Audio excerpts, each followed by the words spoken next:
I'm going to show you how to charge forward, cover distance very quickly, and how to move back when you're being attacked by retreating. And not just being able to move forward and backward. I'm going to show you how to throw down strikes as you go forward, as you charge, and how to retreat back and throw down your strikes when you're being attacked. And being able to move and strike at the same time is one of the most underdeveloped and undertrained aspects of fighting. Most guys can be stationary, throw down the strikes, but as soon as they begin to move, they become sloppy and then their technique goes out the window. And if you want to reach another level, you have to know how to move, and you have to know how to move and strike at the same time.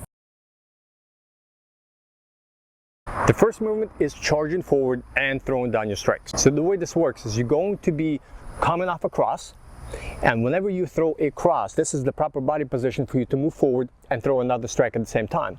So you're not going to be moving with the same foot and throwing a jab and coming across, throwing the jab by moving the other foot. You're going to be alternating your sides, your strikes. So by throwing across, this is the perfect position off a cross for you to move forward or to move back. And the easiest way to learn this movement is go off a cross instead of trying to set up a jab and then the cross. So you're going to be throwing the cross in this position right here. Perfect way to begin to step forward by alternating your foot and your hand. So if I'm throwing my right cross, I'm going to be stepping with my right foot and alternating by throwing the left cross, right cross. And that's the proper mechanics of moving forward and punching. You do not want to do this. You want to alternate. Cross, cross, cross. That way your body position, you move and you can move off the center line and you can charge forward very quickly by throwing down your power shots rather than trying to step with the same side by throwing down jabs, leaving yourself open. So by doing this off a cross, you can cover ground with extreme speed and maximum power. And when you're moving back, you're going to be doing exactly the same thing, you're just moving backwards. So when you're moving backwards, you're going to be doing a step backwards, throwing a cross, and then you're going to be stepping back, alternating your hand and your foot by moving backwards. So the movement is exactly the same, it's just reversed. So by moving backwards, you are able to retreat back very quickly and throwing your cross at the same time. The important part is alternating, whether moving forward or back. You want to throw down your cross as you move back, or throw down your cross as you move forward. And it's a very natural movement, moving forward and backwards, because you're already, the way you walk is you alternate your hands. Left foot goes forward, your right hand goes forward, and opposite. So you already have this body mechanics down just from walking, and then it translates to moving forward and moving backwards. So remember, moving forward, start with a cross, put yourself in this position, and then begin to alternate your hands and doing a step forward as you're throwing your crosses.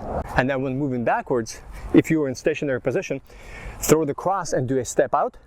And now you have the distance and you're in perfect position to begin to move backwards as you throw your cross on the alternating hands and alternating your feet. So that's the movement you need to get down first.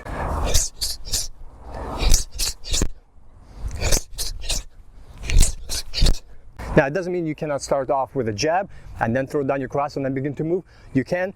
It's just to get things started so you get the body movement down. It'll help you to start off by leading with a cross and then practicing your movement going forward or going back.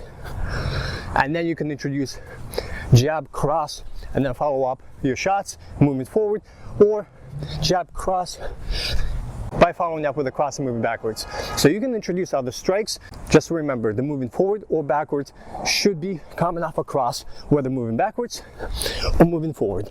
Now, the next steps is to begin to get the body mechanics of proper stance and being protected while you're moving forward and moving back. This movement going forward puts you in a very dangerous spot because you can get caught with a counter or a flush hook, an uppercut, or just being caught by moving forward very fast, striking. And a lot of guys can get in trouble by getting hit with a counter because they're just focused on moving forward and they get hit with something on the way in. So keep your chin down as you move forward by tucking your chin down and raising your shoulders up as you go forward.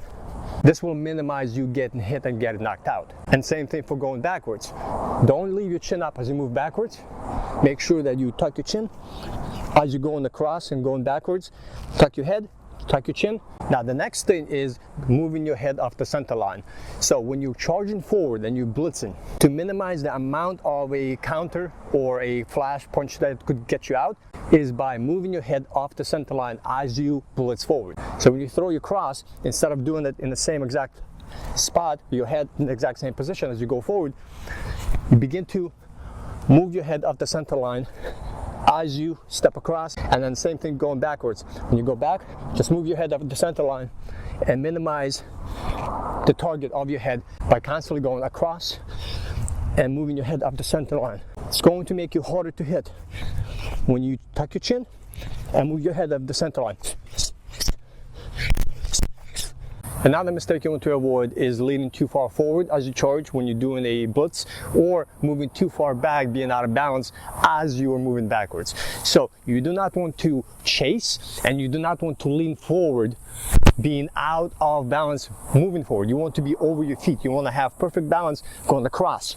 So you want to maintain the weight over both of your feet as you move forward. This is why going across, alternating your hand and your feet works so well, because you can maintain that balance much better, moving backwards and then moving forward. But do not lean, putting yourself in a bad spot, in a bad out of balance position. And when you're going backwards, don't lean back with your head, and don't be out of balance by having your upper body falling backwards with your feet kind of catching up.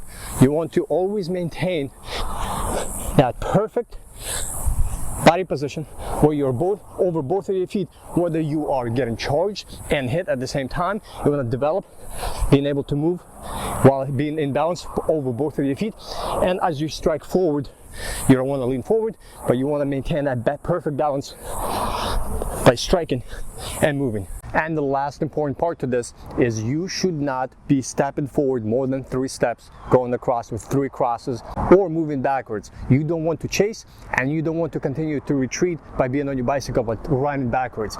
After 3 steps forward, you want to switch direction, get an angle, and get a better position, and move off that center line. Get somewhere else, get a new position. And same thing going backwards. You don't want to continue to retreat back more than 3 steps and continue going backwards, because you're going to get chased down and eventually you're going to get knocked out, or you're going to hit the cage, hit the wall, and you got nowhere to go. So you want to drill and train to go no more than 3 steps.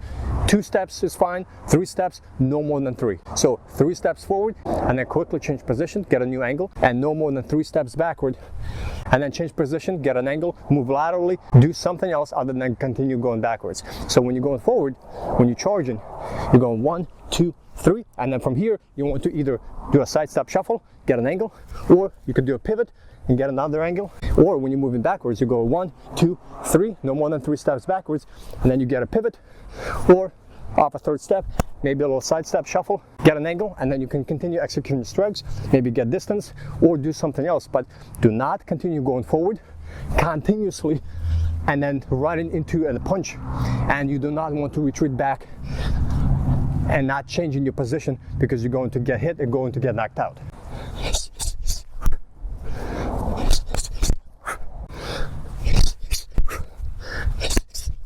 So this is a great way to move forward, to blitz and be aggressive with your strikes, and then get a different position to continue executing.